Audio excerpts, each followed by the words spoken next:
있지만 우리 호은이 때문에 고민이 있으셔서 우리 부모를 찾아와 주시는 호은이 어머님부터 소개를 해드리겠습니다. 어머님 어서 오세요. 안녕하세요.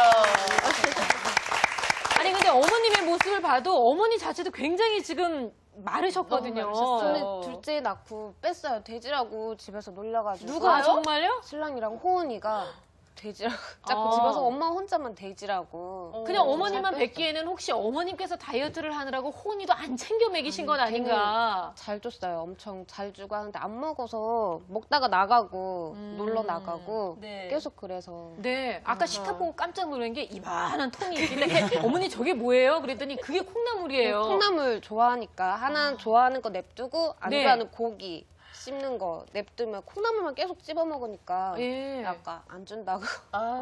그래도 콩나물 잘 먹는 것도 어쨌든 그것만 그래도 해도 기특하긴 한데. 네. 근데 호은이 한번 식사하려면 보통 얼마나 시간이 걸려요? 우리 애도 한참 걸리는데. 기본 1시간 잡아놓고 이제 1시간 더 넘게 걸리죠. 첫 네네. 숟가락이 5분 더 걸리니까. 그래요. 그렇군요. 좀 심각한데요, 진짜. 그러니까 밥을 먹는 시간 동안 계속 무슨 숟가락 구경도 했다가 뭐 딴 데도 쳐다봤다가 머리 쥐어뜯고. 그렇죠. 네. 바라보는 이제 엄마 입장에서는 답답할 법한데 이제 여러 가지 진단을 또 해보셨어요. 그래서 심각한 저성장이 우려낸다 이렇게 말씀을 하셨거든요, 선생님. 근데 밥을 잘 안 먹는 원인을 우리 호은이의 건강 상태에서 좀 찾아볼 수도 있을까요? 일단 혈액 검사를 했잖아요. 혈액 검사에서 성장 호르몬이 또래 평균의 반 정도밖에 안 됩니다. 그 성장 호르몬이라는 것은 먹어서 뭐 생기는 건가요? 아니면 타고나면서부터 생기는 아니, 건가요? 이거 복합적인데요. 우리 호은이 같은 경우에는 어떤 성장 호르몬이 분비되지 않는 어떤 기질적인 원인이 있다기보다는 잘못된 생활 습관에서 왔을 가능성이 많거든요. 그래서 건강 문제를 했을 때 호은이 같은 경우는 장기간 지속된 비염 증세 때문에 아데노이드와 기관지가 되게 부어 있습니다. 그래서 식사를 할 때 되면 부어 있는 아데노이드와 기관지를 계속 자극을 하기 때문에 애가 먹기 싫죠. 그리고 아데노이드가 부어 있으면 수면 무호흡증을 일으키기 때문에 숙면을 방해합니다. 그래서 성장 호르몬이 낮아질 수 있죠. 성장 호르몬이 낮으면 아침에 일어났을 때 밥맛이 없어요. 그래서 그러면 또 밥을 안 먹게 되는데 이렇게 밥을 안 먹다 보면 우리 식욕을 촉진하는 호르몬인 그레린 호르몬이 식사 시간에 나오지 않거든요. 네. 그렇게 되면 자연적으로 이제 밥맛이 없어지는 겁니다. 그리고 우리 호은이 같은 경우 근육량이 굉장히 떨어지기 때문에 근육량이 높아야지 이제 식사를 할 수 있는 필요 에너지가 생기는데 그런 에너지 자체도 굉장히 떨어져 있고요.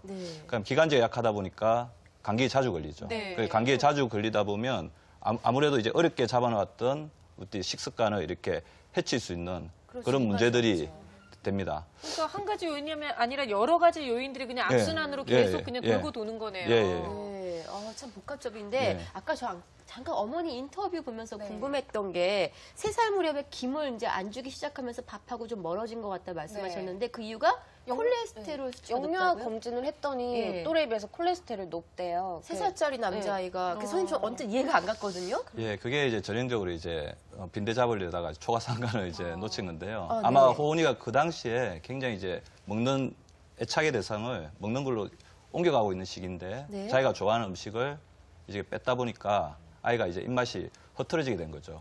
호은이 혈액 검사에 또 주목할 게 뭐냐면 콜레스테롤의 수치가 경도로 이제 높아져 있고요. 아, 실제로. 두 번째 더 심각한 것은 지방간이 소견에 있습니다.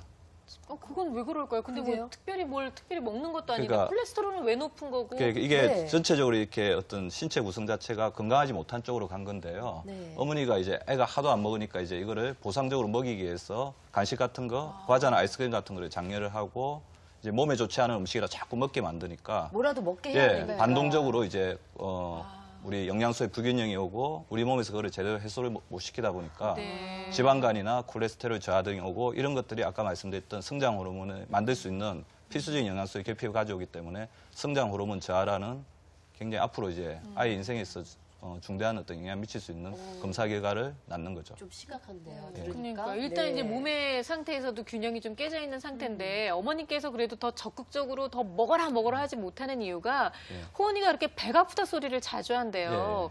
혹시 배 아픈 것도 어떤 건강 상태에 이상이 있어서 그런 건 아닌지 궁금해하셨거든요. 그 신체 문진을 할 때 뭐 압통이 아주 경도하게 있습니다. 그리고 호은이 여러 상태를 봤을 때 어머니가 안심하셔도 좋은 게 기질적인 질환은 없다고 보입니다. 그런데 기능적 질환이에요. 식사를 할 때 반복적으로 복통이나 설사가 반복되는데 혹시 가민성 대장 증후군이라고 아시죠? 네네. 뭐 시험 보기 전에 막 배 아파하고 뭐 이런 거 말씀하시죠? 예, 호은이 같은 경우에는 그런 어떤 가민성 대장 증후군의 증상이 있습니다. 혹시 우리가 기질적인 복통을 의심해야 되는 경우에는 아이가 아침에 일어났을 때부터 배가 아프다. 자다가 배가 아파서 깬다. 음식을 먹으면 심하게 복통을 호소한다든지 쓸쓸한다. 그러면 이제 우리 기질적 이상을 의심해야 되고요. 네. 호은이처럼 병원에 가자 그러면 이제 아픈 게 사라져요. 어. 예. 그래, 우리 대부분 이제 기질적 복통이 아니고 기능성인 어떤 질환을 가진 복통의 경우에는 병원에 왔을 때 검사를 해보면 집에서 이제 호소했던 것에 비해서는 어떤 진찰의 어떤 소견이 굉장히 미미한데요. 그래서 우리 호은이가 왜 이런 어떤 증상이 생겼는지를 이제 반복을 해보니까 아까 우리 화면을 보니까 어머니가 밥을 먹을 때마다 이제 빨리 먹으라고 이제 이렇게 잔소리나 아이를 많이 먹여내니까 이렇게 어쩔 수 없이 이렇게 압박을 할 수밖에 없죠. 네. 그럼 아이들 같은 경우는 그런 잔소리를 들을 때 자기도 모르게 어떤 심리적인 불쾌감이 발생이 되고 심리적 불쾌함은 신체화 증상으로 나타나는데요. 가장 흔히 나타나는 게 두통.